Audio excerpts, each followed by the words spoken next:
Hi, I'm Kieren. And I'm Riku. Welcome to Artificially Ever After, where today we're going to be discussing the AI that runs the world.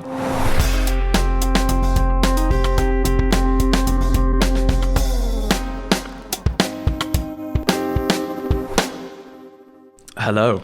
Hey, welcome back. Thanks for tuning in. Today we're going to be discussing a topic that Riku and I have wanted to cover since we actually thought about starting this podcast, aren't we? Yeah, I remember part of our origin story talking in the living room about the kind of worries we had about AI and how it's getting integrated in society. And today's topic is going to be on just how much AI is part of our world and, as the title says, how it's running it. Yeah, well, we actually teased this episode at the end of the last one, didn't we? So if you've listened to our previous episode, you'll know what we're talking about here, but we are going to be covering recommendation algorithms. So we'll obviously explain a little bit more exactly what that means, but think TikTok, Instagram, all these other places which we're going to explain in places which, I definitely didn't know there were recommendation algorithms. So I think I think the goal of this episode as well is to just convey like how far-reaching these AI systems are and how much they're integrated with like digital world nowadays. Yeah, and that's a really good point because I think we often hear about it in the context of like entertainment and things. But part of Kieren and I's homework was actually we were thinking before recording, like what recommendation systems do we actually use every day? And then I think the list was longer than I thought. Yeah, definitely. I mean, I was going away. I think we said to do that about 2 weeks ago now, didn't we? So I've just been adding to like the notes on my phone, and it's just been getting longer and longer. I keep using things, and I'm like, wait, does that use a recommendation algorithm? And then I've added it to the list. So we'll see. We've probably got a lot of the same ones, but I'd be quite interested if we've got things that either of us haven't thought of. So should we go through our little list? Yeah, should we do it one by one? Yeah, sure. For me, one of the first things that I use out of all these in the morning when I'm going into work is Spotify, so my music service. So I use Spotify every day, always listening to like new recommendations on there. So, I think that was one that came quite clearly to me, but I was also aware of like how much that does influence the music that I listen to. So, because I feel like I'm quite open to listening to the playlist that it curates. I know sometimes they're very hit and miss. I don't know if you use Spotify, but sometimes they're awful. Yeah, I'm so glad you brought that up because did you hear about the thing with Apple and the problem with their original iPod Shuffle? Oh, and it was too random. Yeah, because it was actually random, and then people didn't like it because they were hearing like some kind of songs they've heard before and things, and then they kind of had this pseudo shuffle where it actually does kind of track what you've listened to before, but I suppose it wasn't like tracking what you liked before. So. True, but I suppose that was the first example of where like the system that they integrated wasn't exactly what it says on the tin, which is like completely shuffled. They've put a little bit of extra spice in there that kind of for you, hopefully someone has decided that is going to make the experience better for you, but we had no kind of knowledge of that or control over it. So very true. And then over the past however many 20 years now, probably things have just absolutely spiraled, haven't they? And we're in a very interesting situation now. I mean, sadly I'm an Apple Music kind of guy. I kind of do wish I had Spotify. Okay, we're on either sides of the fence there. Had that one down as well. I'm going to be really boring and just say Google. Yeah, that was actually second on my list as well. Yeah, I think just every time I still use Google to find things out. I sadly don't know everything. Well, I was going to say, I mean, if anyone's going on the internet, chances are at least once in a day they'll go through Google. So, I think the scale of that is something that we'll convey as well. My next one was ChatGPT, something that's probably new on that list over the past couple of years now, but is, even though people may not think it is exactly, but that is a form of a recommendation algorithm, isn't it? Yeah, because I guess the part of it that selects the most appropriate response for your query is instantly, recommending what it thinks you want, right? Correct. Yeah. What was your next one? This one was that I was just texting a friend or something, and I realised that little thing above the keyboard is the next, the autocomplete. Yeah, predictive text. Yeah, and sometimes I never really hit it, but it does I do still subconsciously look at it. So. Yeah, I was always worried that was actually kind of like the autocomplete was, I mean, this is slightly different, but I was always worried that my spelling was going to take a hit if I just always let it complete the kind of word for me. So I remember turning that off at a period of time. But yeah, that is definitely recommending words for you, isn't it? This is a tangent, but in Japan, a lot of people can't write kanji, so the kind of the alphabet we use from China. because we're so used to using the keyboard, and we're no longer using our handwriting to write these like complicated letters. There we go. Really funny. So a few for me, just reel a couple of like social ones off there. So Twitter, Instagram, LinkedIn, which sadly now is becoming more of a social media account for me as I get older, but just a few there where you've got an algorithm which is kind of showing what content for you to view, which is obviously a big like theme that we're going to be covering, like social media and the kind of sharing of content. But yeah, there's a few that I use pretty frequently that have a pretty strong recommendation algorithm in the system. One that popped up for me was email assistant. So I think so part of the university we used Outlook, and if someone sent me an email and I forgot to reply, it's been a few days, I'll get an email kind of notification. So it looks like I got an email, but it's from Outlook itself that tells me, oh, you forgot to reply to this person. Oh, really?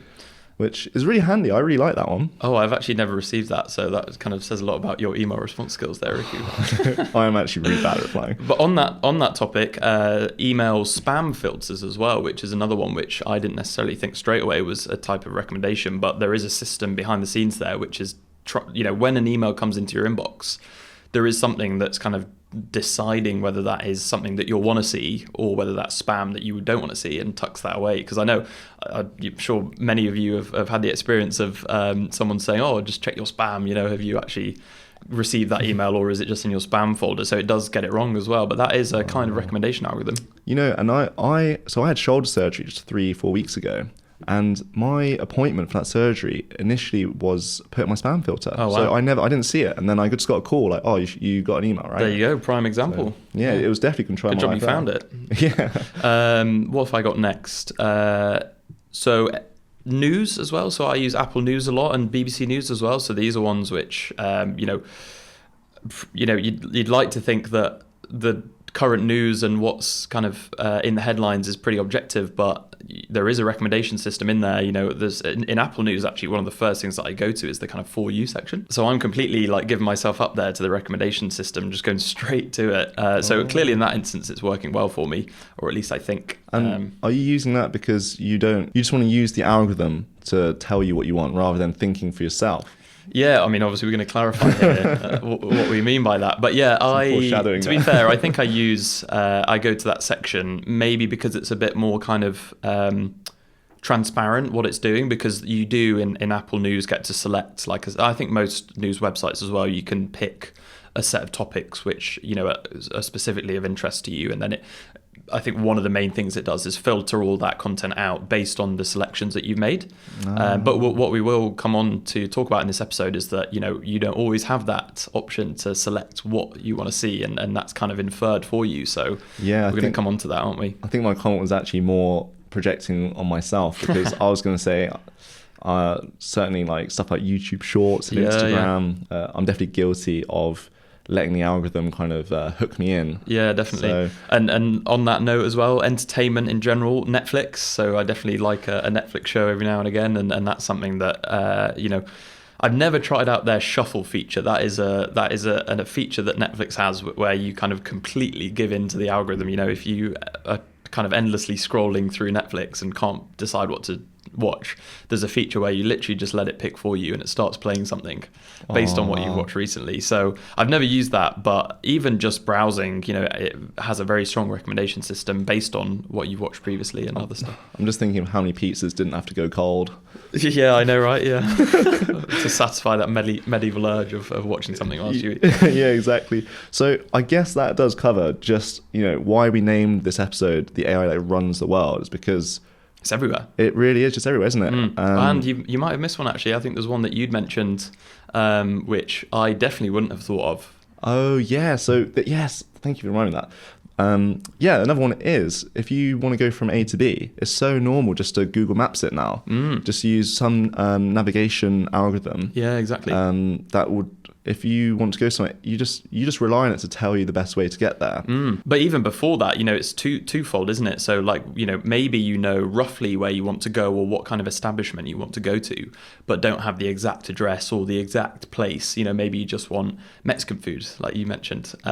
So you type that in, and the first stage of that is that it recommends based on where you've been previously, like other places you've been to, reviews you've left, it will recommend a Mexican restaurant or something else. And then there's the part about actually getting there. Oh, wow, that's so true. Yeah, if you don't know exactly where you're going, I guess it will tell you where you should go. Yeah. So even, not just navigating around the digital world, that's having some influence around how you navigate in the physical world too. So yeah, I mean, just going back to the title, I guess I think Kieren and I do agree that maybe it's people that run the world, but if we think just how much that these AI systems are actually integrated in people's lives, I think that's why we're going with the AI that runs the world. Yeah, and how influential they are. If they are dictating lots of these things about our decisions, maybe it is it's going very, very philosophical now, but maybe they are the puppet master where, we are kind of the ones acting on those decisions, but who at this point, if we look at all those different places, is guiding us to make those decisions. But these are all the sort of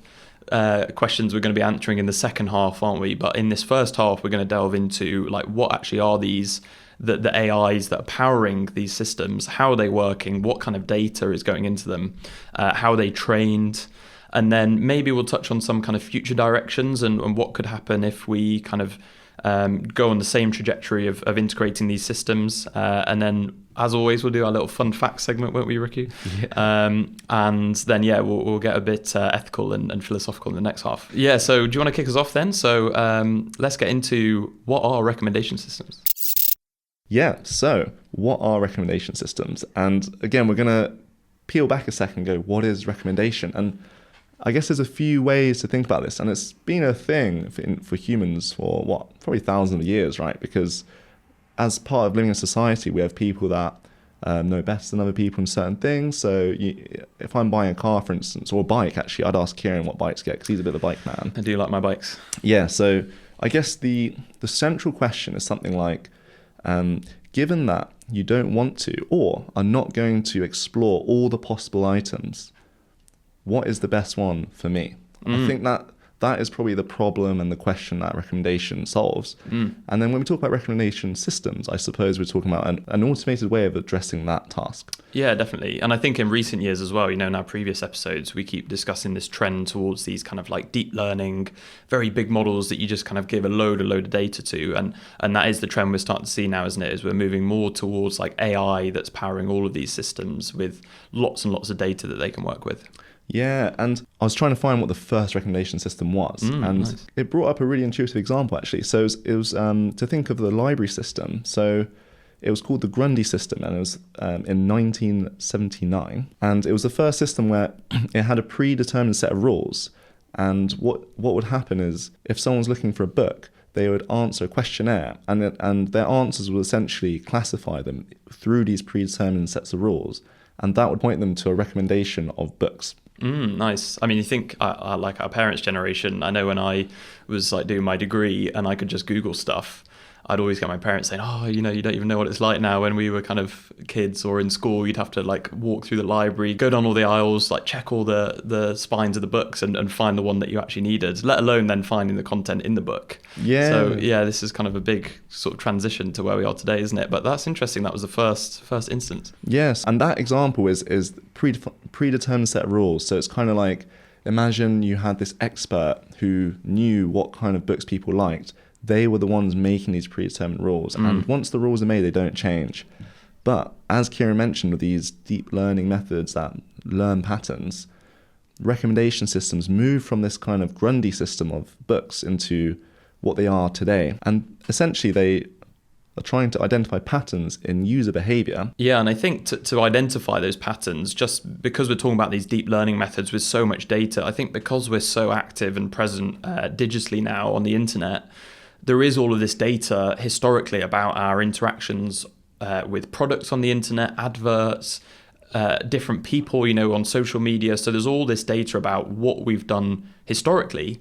And the idea there is to find patterns in what we've done previously, right? To try and predict what we're going to do next and identify on an individual level what those kind of next moves might be based on a person's previous behavior. Yeah, exactly. Because think just how much information there is in all that data.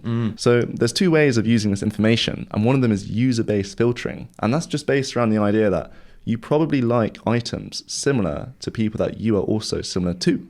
So, as an example, maybe in your system's historical data, you found that cyclists tend to like non-alcoholic beer. It makes sense that when you get a new cyclist in your system, you will then recommend them non-alcoholic beer. And an important thing about this way of doing it is that you don't need lots of features or information about the specific items to see whether it's relevant. You just need to see if people like you, whether that's from kind of connections as well on Facebook or different social media sites like your friends, or it's people with similar profiles, whether they have interacted and liked those products. Yeah, but then you can also go the other way around, right? Yeah, so item-based filtering then is kind of irrespective of who you're connected with and what they've been interacting with. This one is purely based on the features of things you've interacted with previously. So the idea there is that you probably like items similar to items that you've shown to like previously. So like on Netflix, for example, there's the kind of section where it says like, because you watch this movie, you may also like. So that's kind of item-based filtering, where we have all of these features and very detailed information about a specific product or advert or piece of content. And then we use these algorithms to learn similarity between items. And then as soon as you show interest in one, we know all of the other ones to recommend to you because of this similarity between items. So just sticking with that Netflix analogy, the most simple version of that is kind of movie genre, let's say. You know, if you've historically been watching a load of rom-coms, which we know our housemate likes, don't we? That's definitely what his Netflix is going to recommend him. So if you've always been watching rom-coms, for example, you're more likely to be recommended or shown similar types of, you know, similar genre of films. Yeah, exactly. And these two methods aren't mutually exclusive, which means that they can be combined together to make a hybrid recommendation system. And you'll find that systems today, the ones that are performing the best, are indeed using both of these approaches. So these systems clearly utilize this historical data for this task of recommending. But now we're going to move on to how they're actually trained. Yeah, because obviously, you know, within this historical data, there's loads of information, and as we've discussed previously around how deep learning methods learn, the more of this historical data and interactions that we have on a person, the better these algorithms will get at recommending you stuff you want to see.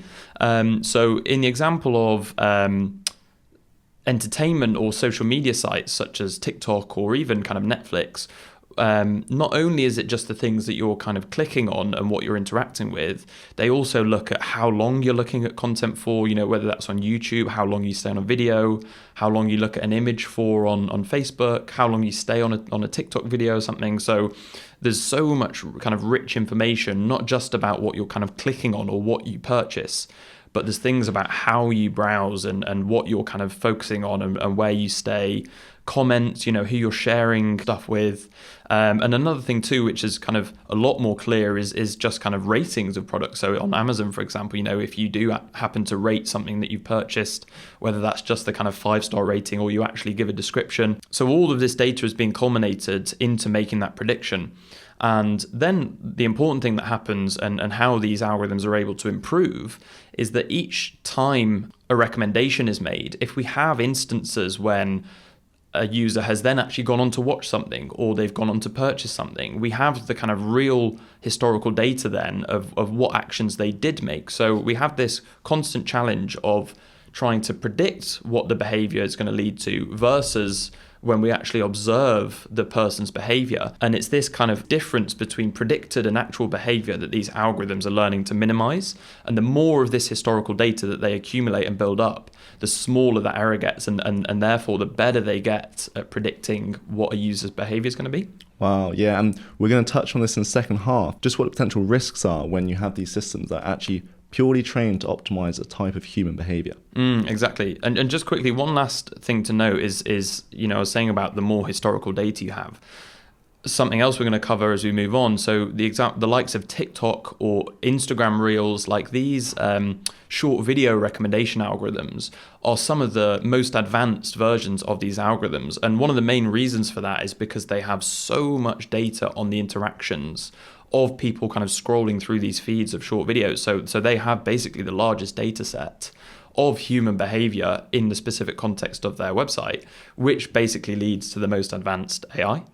Wow. Yeah, and I guess that nicely moves us into what some real examples are. And yeah, you mentioned TikTok. So yeah, probably they paved the way from this old school method of when you're on Instagram, something you click refresh. Normally it would just be the chronological order of posts of people that you follow. But I think TikTok that were the first to move away from the chronological feed and made this kind of For You page, which doesn't really, maybe it puts some emphasis on chronology, but it massively uses this recommendation just to keep you in. Yeah, exactly. And then that's kind of disrupted the industry and changed things forever now, and sort of Meta and Instagram, Facebook followed suit, and I think all over now we basically see like the potential and again from TikTok demonstrating how significant the change can be, and we actually have some statistics later on about the kind of difference that it makes using a chronological versus a recommendation algorithm, and it's huge. So yes, everyone now is kind of shifting over to this more advanced system that kind of tries to predict your behavior. Yeah, so we mentioned that Netflix use these systems as well.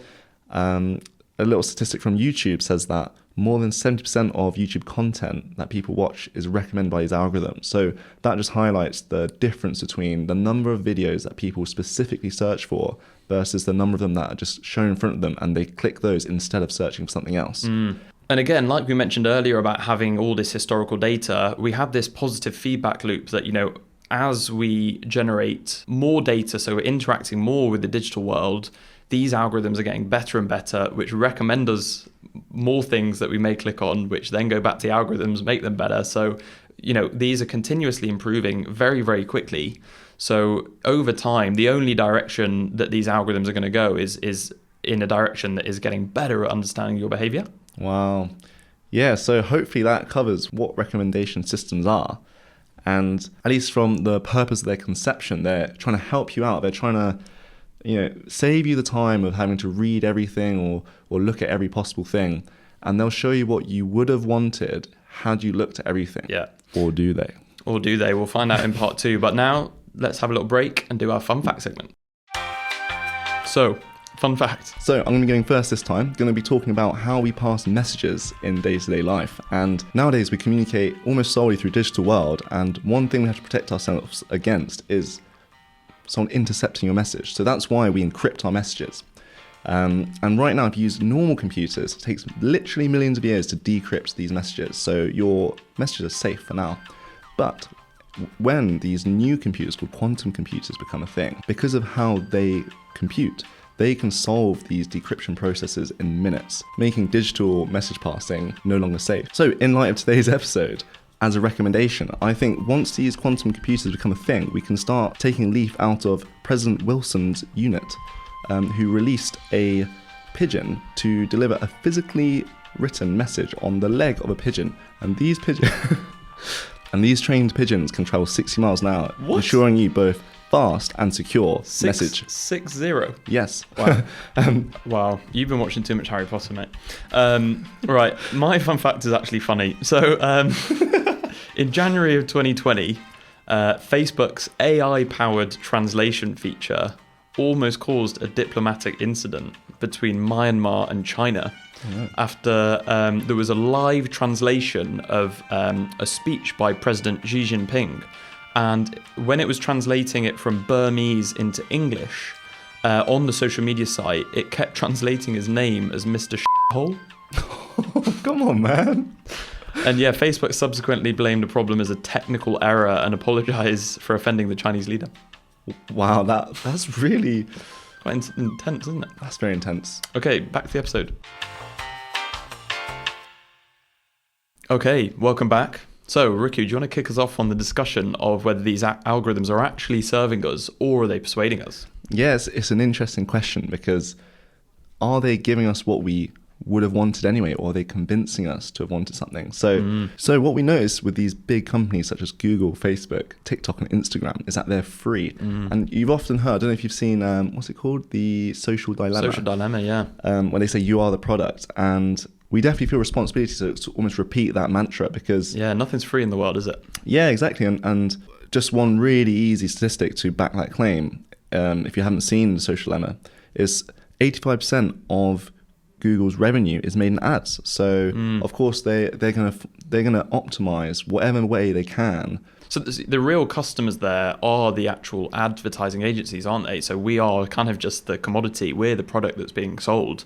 So in order for these platforms to remain free, they need ads. And the way to kind of maximize engagement with these ads is to maximize the time people are spending and the number of people on these platforms. So that is what they're trying to optimize.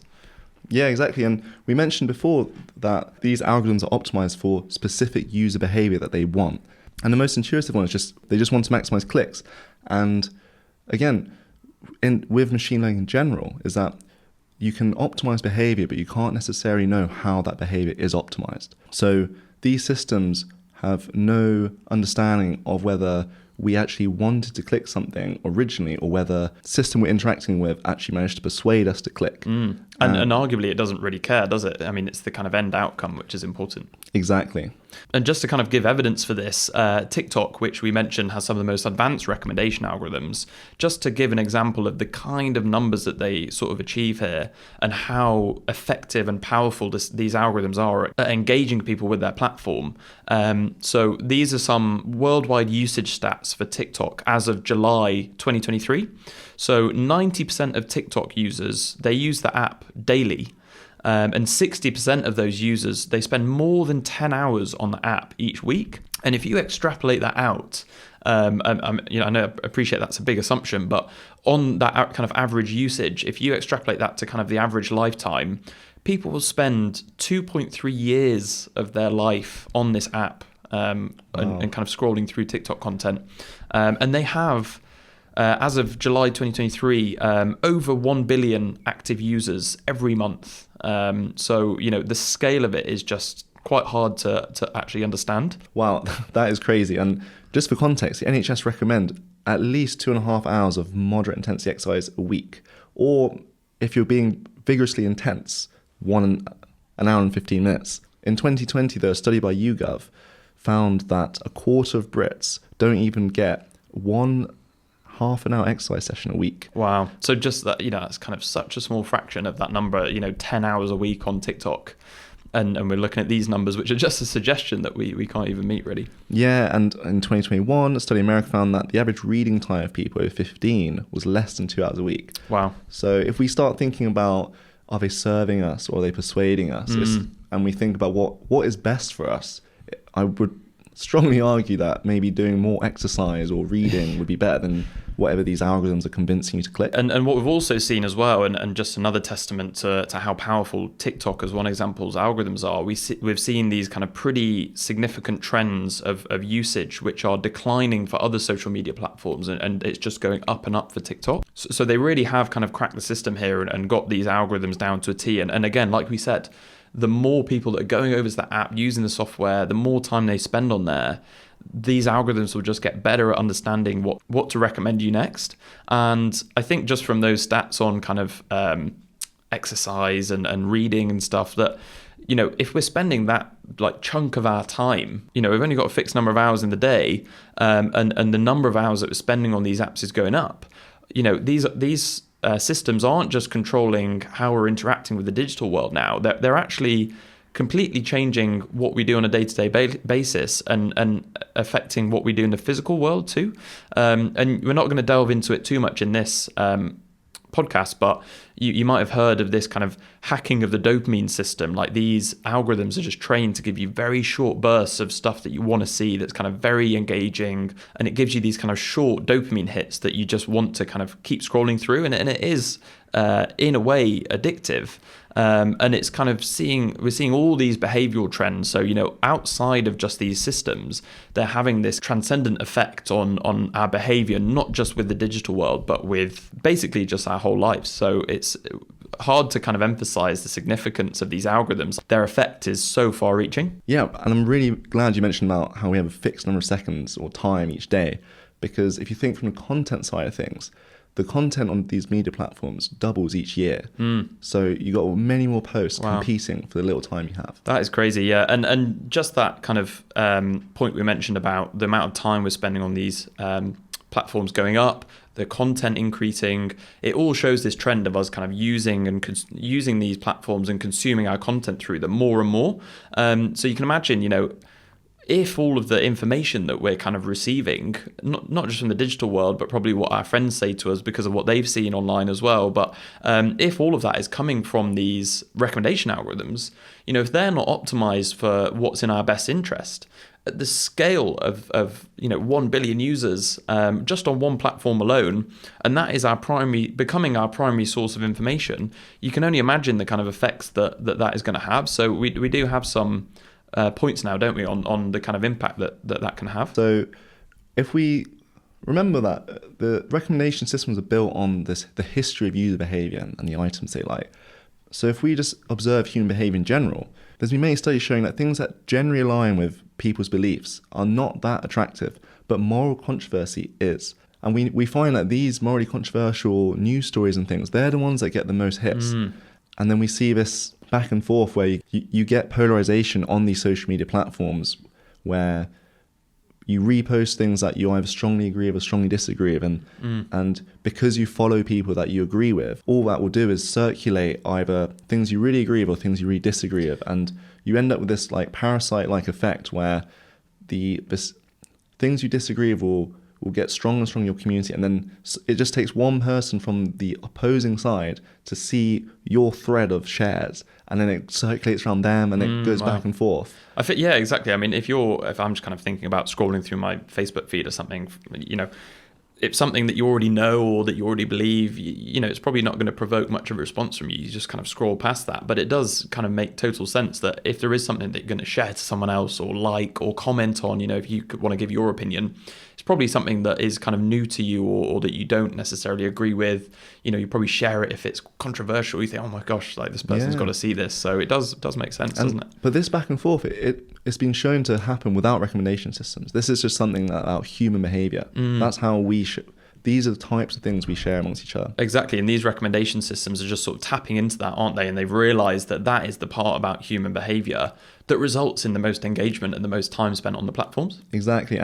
But there's been other studies showing that we're more attracted to negative news. And this is actually a physiological thing. So because if we go back to when we were in the wild and things, it makes sense that we're anxious of threats. We're more attracted to abnormalities and things that would danger us. And the way this translates into the modern world, given that we spend so much time in the digital world, is that we focus that anxiety onto the news stories that we look at. And again, consider how this affects what the machines learn.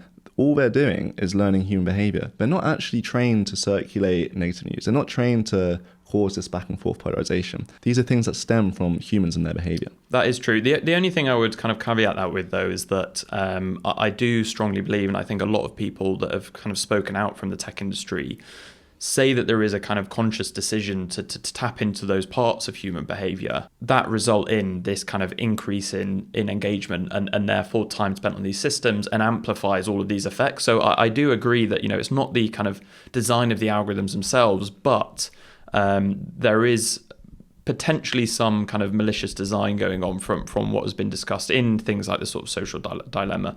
I do think, though, it's really important to understand a little bit about how our human nature interacts with these systems that we're using every day. Yeah, definitely. And despite the fact that some companies may be exploiting that, at the very least, it's good to know. For sure.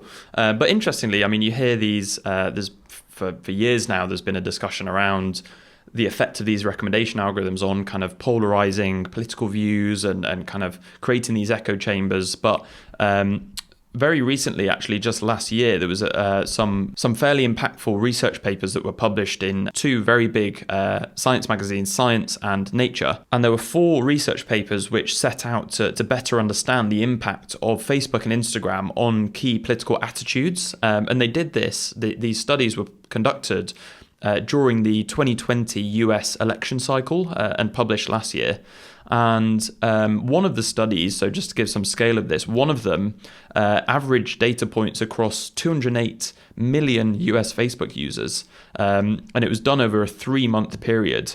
And one thing to note, and I think the reason why these research papers have been shared a lot on social platforms, is because this is the first time that Meta or any other technology company has basically opened itself up so much and has been as transparent as this to a peer review process with kind of academic researchers going in and kind of tweaking with their algorithms and understanding the impact. And that was basically what was done. So they took this user group and tried to quantify the effects of changing how these recommendation algorithms are working on these people's political views. And surprisingly, 3 of the experiments that were conducted suggested that although these algorithms, the adjustments significantly change what people see and their level of engagement, during the 3-month period, the modifications didn't notably affect political attitudes. Now, I think the researchers as well caveat this by saying that one strong possibility is that the period of time, 3 months, is way too short to kind of understand and start to see the true effects of changing all this stuff.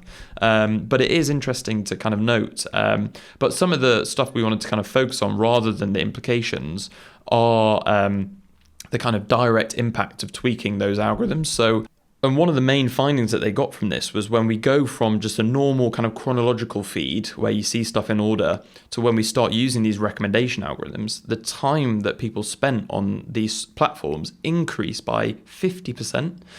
So it just goes to show how good these algorithms are at keeping people engaged by showing them content that kind of hooks them onto that platform.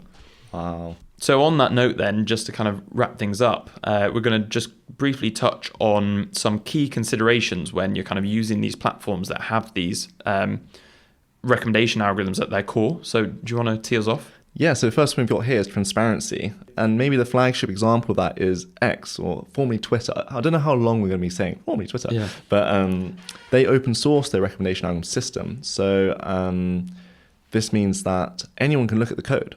What it doesn't mean is that anyone can contribute to the code, but Elon Musk has said that they're going to make that into a thing. So, but something that just want to quote that the X open source the algorithm and say that they optimize for positive engagement. So so their system's optimized for likes, retweets, and replies. So if you're doing that on X, then the algorithm's very happy with your behavior.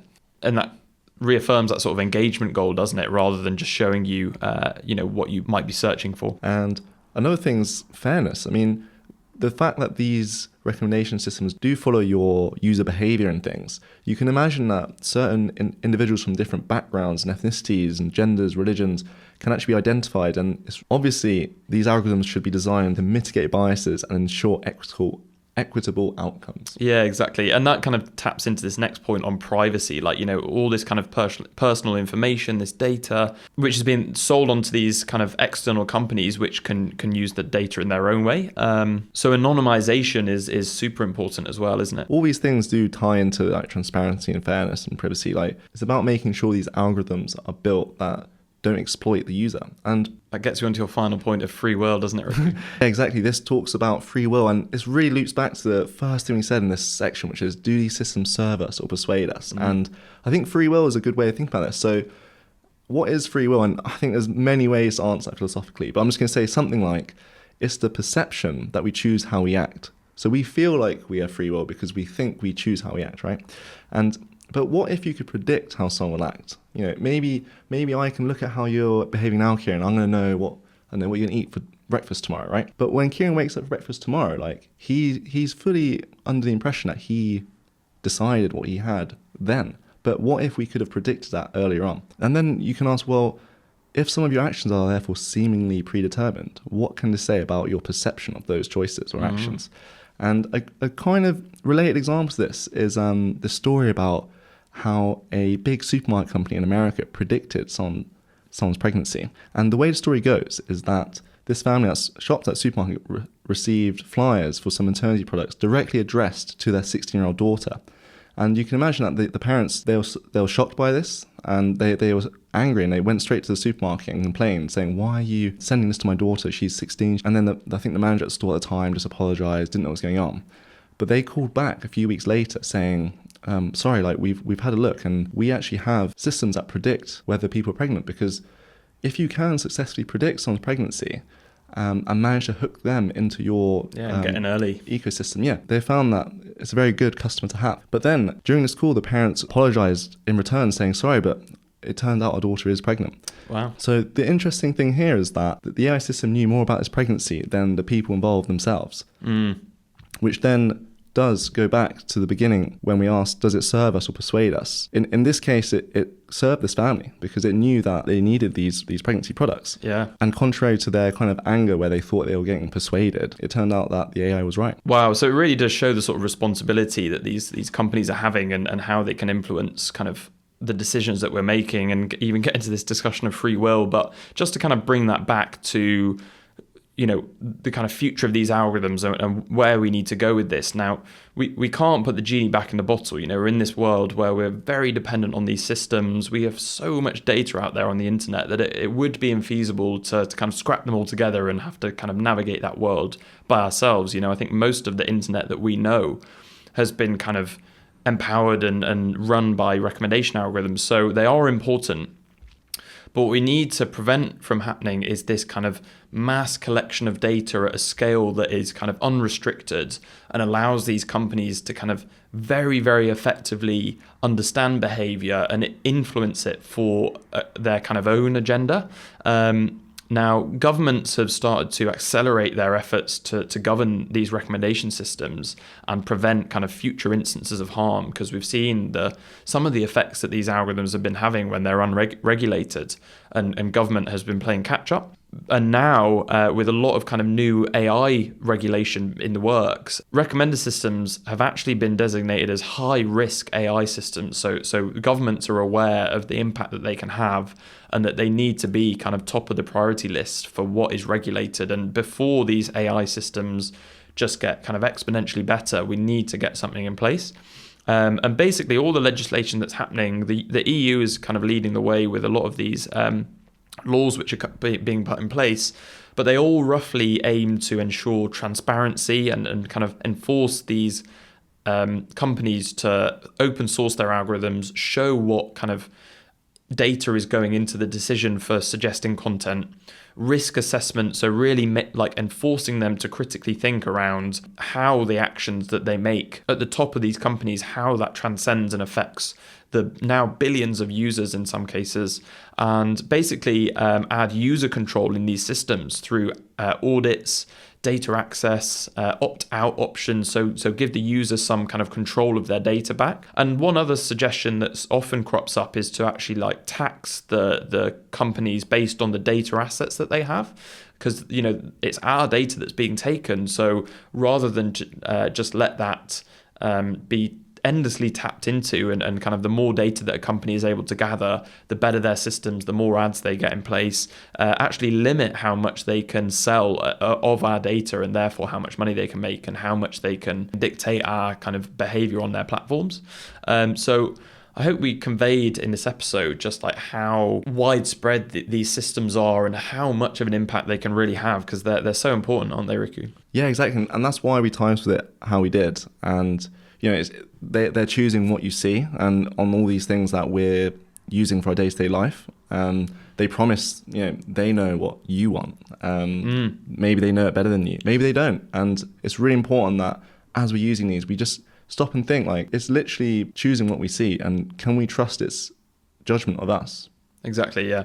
So yeah, we hope you enjoyed that. Quite an informative episode, maybe a bit on the kind of darker side of AI again, but please subscribe and turn on notifications for new episodes, because next time we're going to be going a bit more positive and dipping a little bit into what I do my research in, but going into the area of AI in biology and healthcare and medicine. So all of the positive ways in which AI today is impacting and helping diagnose diseases, cure disease, design new drugs. So we're going to kind of go into that world in the next episode. So thanks for listening, and catch you next time.